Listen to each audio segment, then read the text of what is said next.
برای رشد اقتصاد سبز دستگیری لایحه‌ها در این سمت عملی شونده و دسترسی به مبلغ‌گذاری این بخش بانک اروپایی تجدید و رشد همینک تطبیق مرحله دوم برنامه گیفت 2 را در تاجیکستان آغاز بخشید. در این باره نمایندگان بانک مذکور ضمن نشست مطبوعاتی به خبرنگاران اطلاع داده این طرح را راهی مهمی مطابق شوی به تغییریابی اقلیم و دسترسازی تکنولوژی سبز برای کارگاه و کارخانه‌ها معنی داد کردند. به اطلاع مسئولین این مبلغ برای رشد شرکت و خانواده‌های روانه می‌گردد که در سمت اگرو بیزنس کاربری می‌کنند و به این وسیله می‌توان بر رشد اگرو صنعت نیز حصه‌گذاری کرد. معرفی برنامه مذکور در رسم پیاده‌سازی این طرح در شهر دوشنبه در فضای تنتنوی برگزار گردید. تشکیلات‌های قرضی و بانک و اداره‌های دخلدار نمایش خاصه را به این مناسبت تشکیل نموده، همچنین دیگر امکانات و شرایط را برای مبلغ‌گذاری طرح‌هایی که برای رشد دادن اقتصاد سبز روانه گردیدند معرفی نمودند. با اشتراک دایره وسیع نمایندگان بخش‌های گوناگون، مسئولین بانک‌های مملکت و شریکان رشد در دایره یک همایش اطلاع داده شد که بسته مبلغ‌های این طرح از جانب بانک اروپایی تجدید و رشد و خزینه اقلیمی سبز 50 میلیون دلار آمریکایی را تشکیل می‌دهد.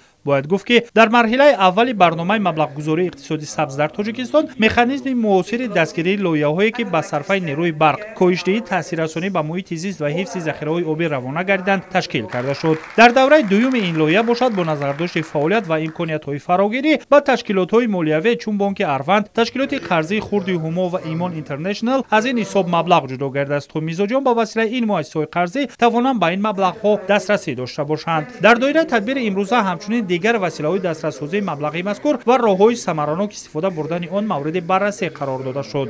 باید گفت که با نظرداشت فضای موافق و مناسب سرمایه‌گذاری در تاجیکستان تا به امروز بانک اروپایی تجدید و رشد در تطبیق 160 لایحه در کشور مبلغ گذاری نموده ایستاده است.